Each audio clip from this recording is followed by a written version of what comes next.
Hi neighbors. Today has been better than yesterday. We're on day 4, I think. And this is workout number 2. I try my hardest, me being definitely not a morning person, try my hardest to get up early. Well, 6:30. Actually, my alarm went off this morning. It goes off at 6:45, except on Wednesdays. Bleh. And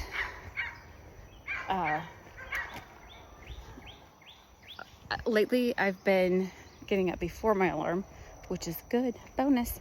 I think my husband wakes up at like 5:15, 5, some god-awful time.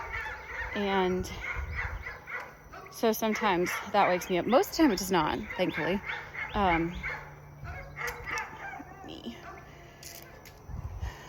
Today I slept until 6:45, and I've really been forcing myself to not hit the snooze button and go, and get up. If I start, even if I grab a book and read, a lot of times I can very easily fall back asleep. So I try my hardest to sit up at least. The mornings is when I try and do lists for the day if I haven't got them done the night before. What else do I do? Reading for the day. Sometimes I'll check. I'm the administrator of a couple pages on Facebook, so I'll check to see if there's anything there. I do not just go scroll randomly because I don't care. And I'm pretty sure, nobody in our family would even have any of that stuff, except that we're trying to get businesses going and stuff like that. It's the only reason we have social media at all. And then I need to start remembering to upload, like to Instagram or something, in the morning as well. It gets more complicated as the day goes on because our interwebs suck. They've changed, so the company that we go through has been doing fairly well. We don't usually have many problems with it. Now I'm gonna think it's called HomeFi, HOMEFI. And it's kind of like, think Verizon Hotspot. Well, they've recently changed something on their end where all of our devices now recognize that as a hotspot and not as the internet. I know, not as a Wi-Fi, I guess. And so then our devices behave differently over that connection. My printer, I can't get my printer to connect through it anymore. I mean, and we've had this internet, well, for the last 2 years that we've lived in the camper. And I love it when you call a text and they're just like, well, it's on your end. It's not. Actually, it's not. Because our end doesn't magically start calling something a hotspot. Anyway,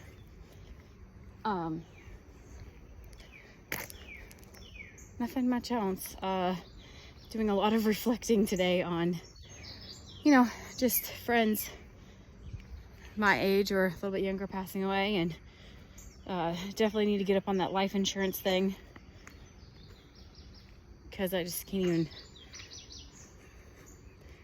imagine not having, whomever passes away and not having the other person's income.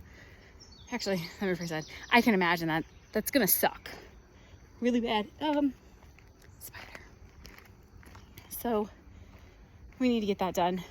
Trying to squeeze a little bit more out of the old family budget, and we have to sit down tonight and figure out how much we're going to try and squeeze into my truck, and considering taking another job on the weekend. It's hard. I probably could just sew more. I don't know if I can do overtime hours or not, but it's a little harder just because of the location of the sewing machine is basically in my oldest bedroom. And yes, there's a point where I gotta do what I gotta do.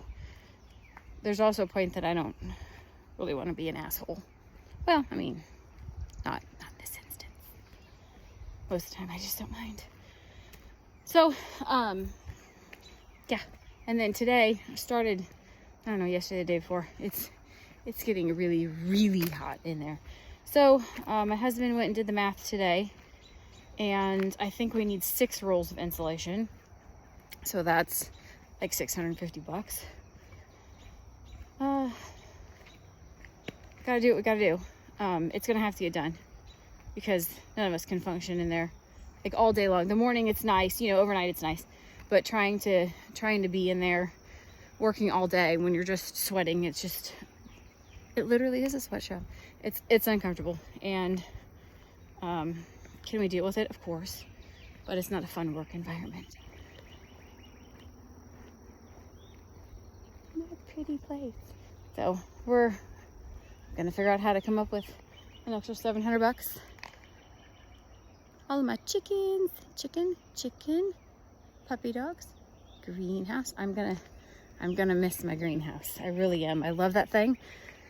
We built it with our own 2 hands, and by 2 hands I mean 12 hands, because everybody here helped, and I'll have to remember to find the place where we took our handprints and take pictures of those before we leave. There's a beautiful breeze. There's my southerly. All that's gonna get covered up with houses, you know, if the freaking developers have their way. City doesn't care. It's kind of, I don't know. I think the state of Tennessee kind of looks at it like, oh my gosh, everybody wants to be here. That's great. We should just accommodate everybody. And they don't have a clue. I mean, it's like the southern border. You're not realizing that all of those people are causing other problems. And so people move from wherever to here. We did too.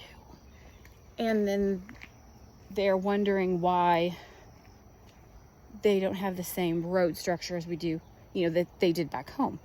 Well, that's because there's a lot more people here. And they weren't ready for it. So instead of trying to slow the growth and say, no, we're not building any more subdivisions, you know, if you can't find a place to live, then this place is not for you right now. They're just gonna keep trying to cram everybody in here. And in doing so, A, piss off the locals, which again, they don't care about. And B, you know, mutilate the land that needs to be left green and farmed and that sort of thing. Again, if you want to make a subdivision closer to town, I am 2 miles out of the city limits. And, well, let me rephrase that. Now, I'm 5 feet. 3 feet? That's the city limits now. And I talked to the local, I don't even know what he is. Anyway, one of the representatives locally for our county, our city, and he said that, I said, isn't this going to put a strain? They already can't find enough teachers in this town. There's always several openings available for teachers. And so I said, isn't this going to put a strain? You know, do they have enough classroom space here? Do they have enough teachers here? He said, oh, I talked to the administration and they want more kids. What? They can't find teachers for the kids they've got. Doesn't make sense. Politician crap.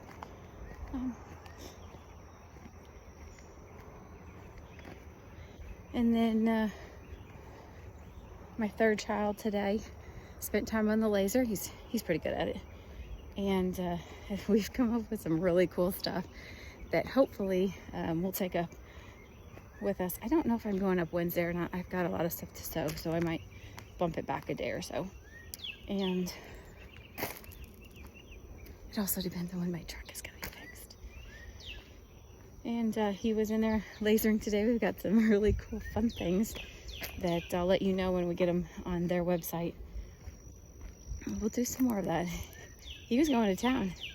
Very excited. very awesome. Ugh. My house. I have a child who likes to fix vehicles.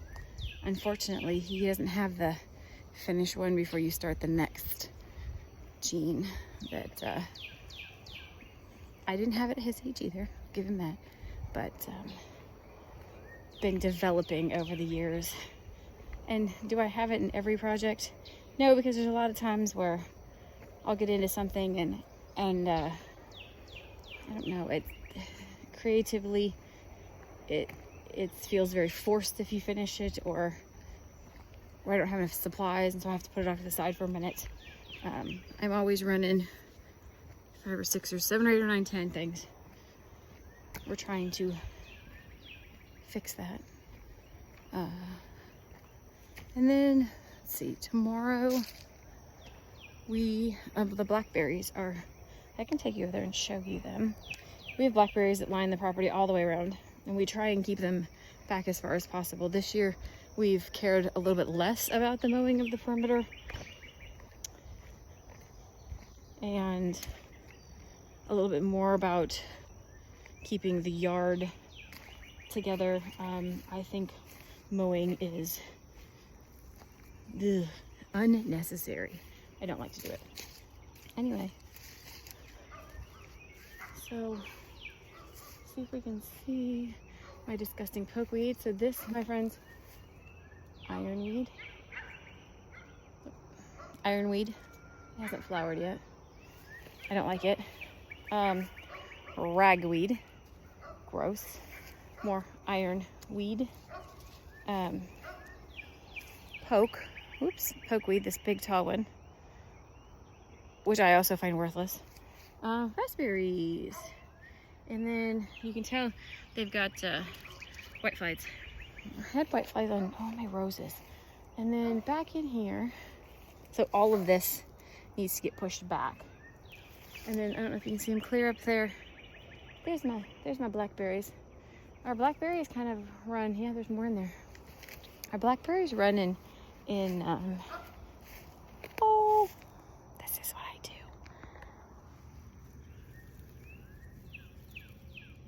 See that? I've always called it OCD. I don't think that's what it is.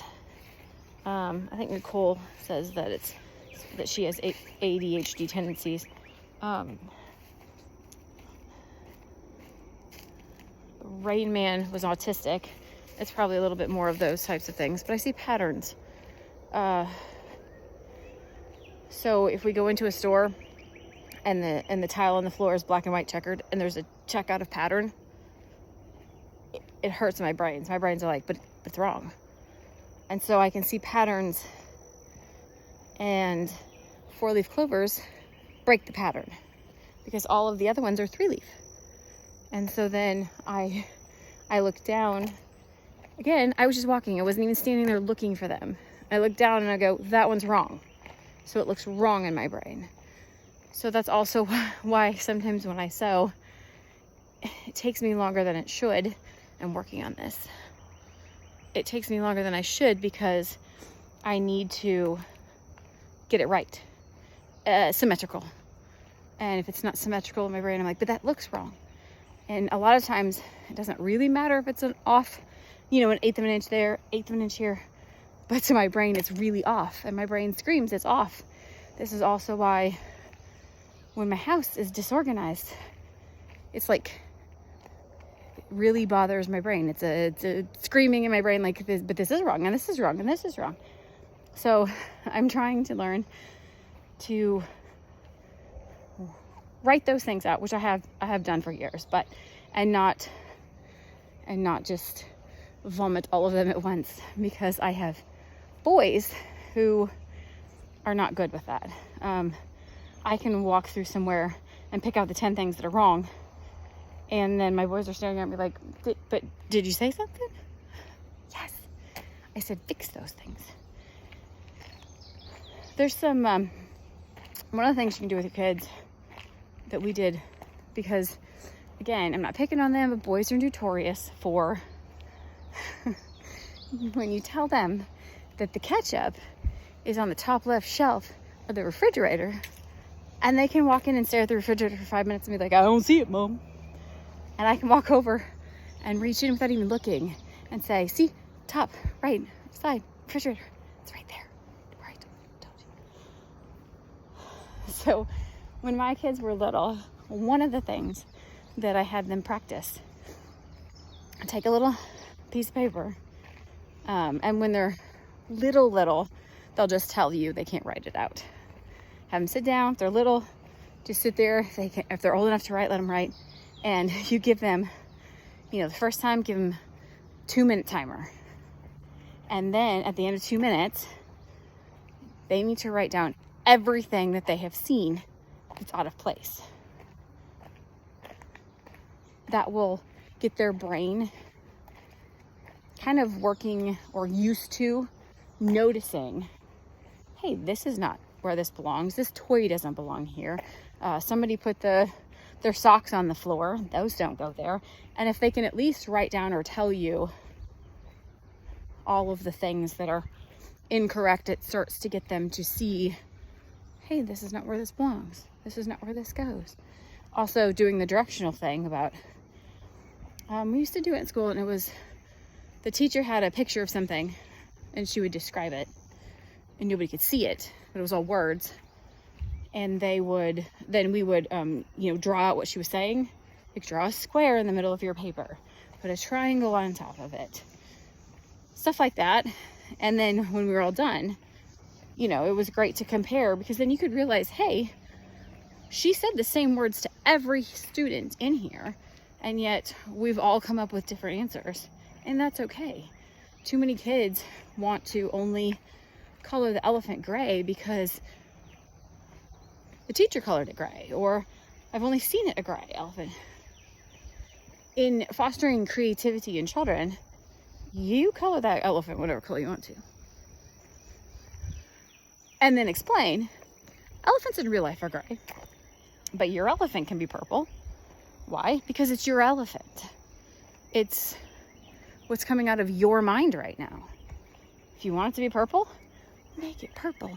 If you want it to have yellow polka dots, make it have yellow polka dots.